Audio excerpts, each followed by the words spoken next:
Hey, Rafael. The Rockets moved to full-time small ball last year at the trade deadline. Is the plan to stay with that strategy going into next season, or do you intend to pivot from that? No, I mean, I think we didn't necessarily intend to do it as much as we ended up there. Again, like we're all about talent, and we think if you put your best five on the court, that's the best way to win. So we ended up there. We're definitely not going into this offseason saying, we don't want anyone over 6'7". We want really good basketball players. It won't come as a shock that we're not interested in people that are tall but not good at basketball.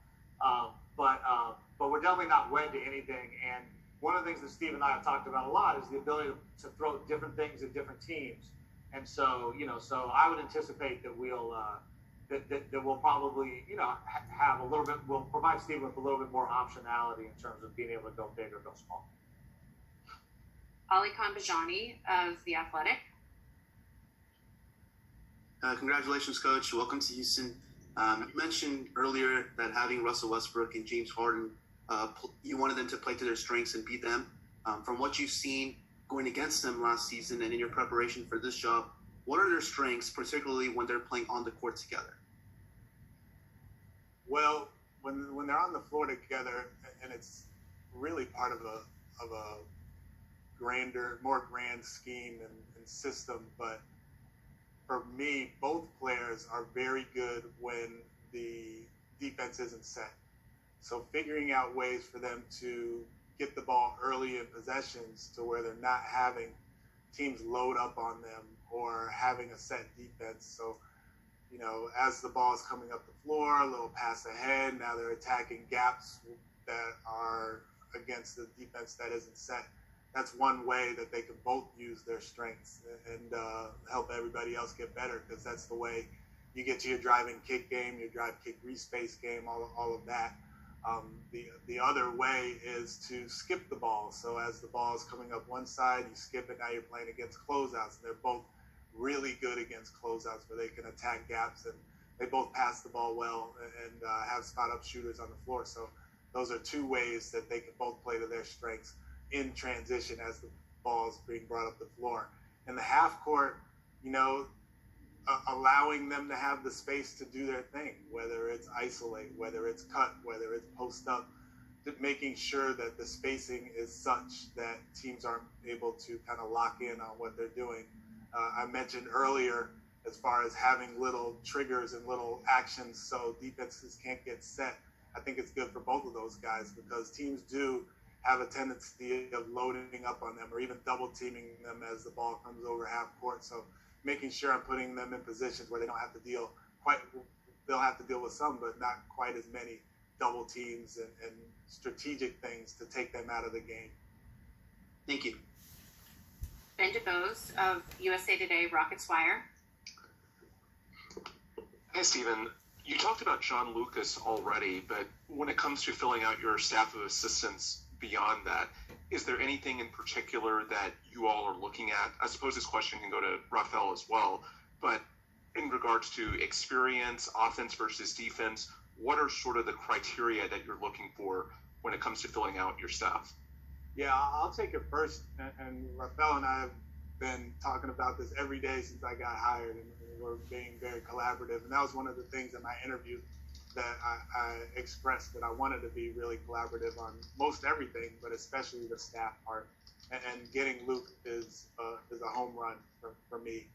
As far as the other guys, I'm looking for people with experience as a first-time head coach, even though I did have experience coaching for a month and a half while Coach Steve Clifford got sick.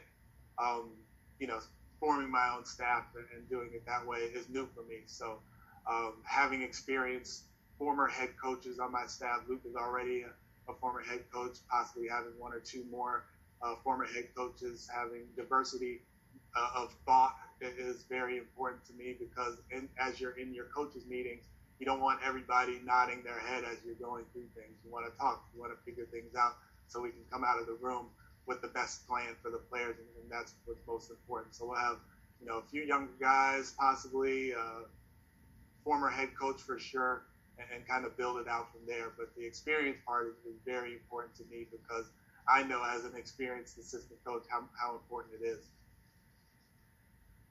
Eugene Rapay with the Journal News.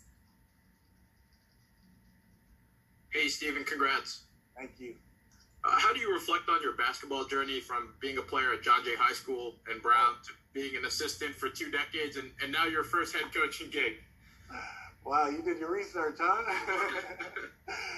Yeah, it was. I was a very average basketball player growing up. I was a coach's son, so my fundamentals were fine, but everything else was a little bit less than fine. I played at John Jay High School, and then I went on and played at St. Thomas More for Jerry Quinn in Connecticut. I did a PG year there, and then went on to Brown and played for Happy Dobbs at Brown. And it's funny because Pete Carell would always tell me, he's like, why do you want to be a basketball coach? You went to Brown, you're an Ivy League grad, like, what's the thing about basketball? You could be me and be a basketball coach. So it was just always in my blood. And once I saw the writing on the wall as far as my basketball ability, my basketball playing ability, wasn't going to be what I wanted it to be.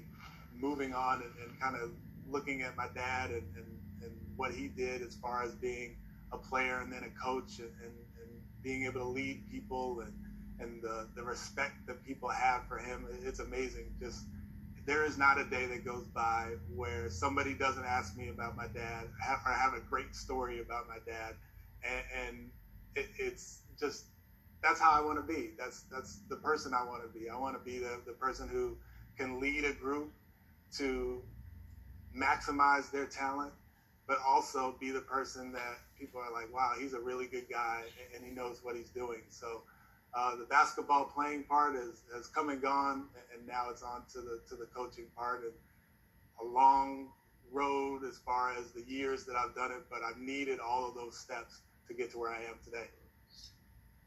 We'll take 2 more questions. Kim Davis of KD Company. Hi, Stephen. Congratulations and welcome to Houston. Thank you so much. Can you talk about, you mentioned it a little bit, you said that you have some experience with small ball, but can you talk about just your vision? I mean, you may not have it all mapped out right now, but what do you see this team when they talk about the Rockets? What will it look like? Yeah, that's a really good question. So, like I said, I've had experience with small ball and working for Nelly, who is a basketball genius, Hall of Famer, and learned so much from him.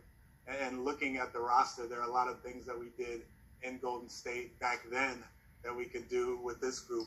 I'm actually in the process of studying the team and making sure that I have a good feel for the strengths and weaknesses and the different things that I can do. But one of the things that Rafael and I have been talking a lot about, and during the interview process, I wanted to get across is in today's NBA, you cannot just play one way. You have to have multiple ways of playing. So small ball can be part of it, but also possibly having a bigger guy, a traditional type center where you can roll to the rim or duck in or do, different things to where the matchups will be a little bit better and more traditional.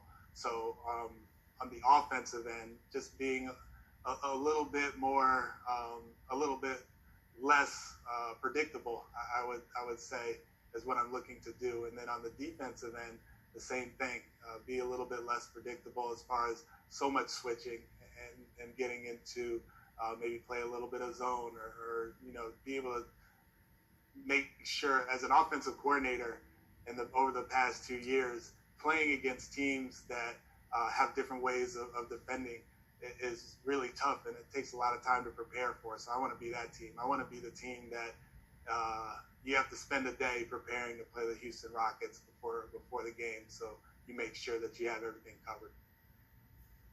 And last question, Tim Cato of The Athletic. Hey, Stephen. Congrats, and we definitely enjoyed having you in Dallas. I think you touched on, those 2 years and what you learned a little bit, the roles that Carlisle empowered you in, and I think you mentioned tough love, which definitely sounds like Rick.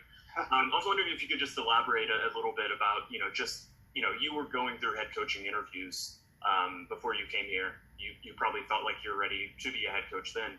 What things did you increasingly learn in those 2 years in Dallas? Oh, so much. I learned so much from Rick. I mean, his ability, first of all, working for a championship coach was amazing.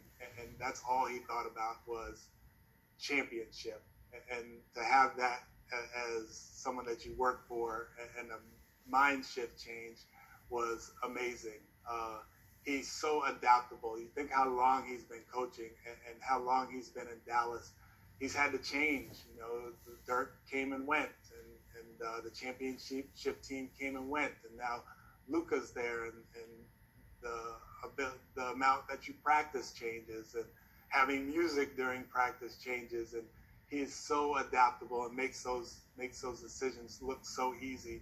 His game coaching is second to none in the NBA as far as preparing for a game and then actually coaching the game and managing the timeouts and managing the pace of the game and dealing with referees and so much. But I would say there's two things that really stand out as far as my time with Rick. One, which is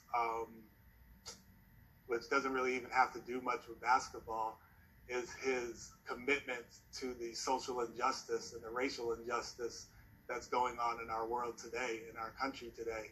We would be in meetings with the mayor, and he allowed me to be in the meetings with him, with the mayor and the chief of police and other decision makers in Dallas, to where we were able to tell them how we felt and make changes. And there are actually policy changes in Dallas that are happening just because Rick is so committed to it. So that part of it is so gratifying, and to be a part of that was amazing. And I look to bring that to Houston as well, to make sure that the world is a better place, because I'm the head coach of the Houston Rockets. The other part is the advocacy part. I came in, and like you said, I had head coaching interviews and that sort of thing.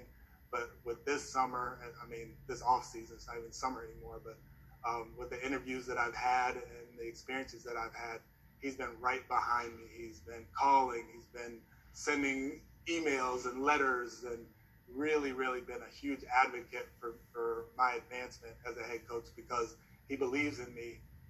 But head coaches don't have to do that. So I'm so appreciative to Rick for all that he's done, but especially those two things.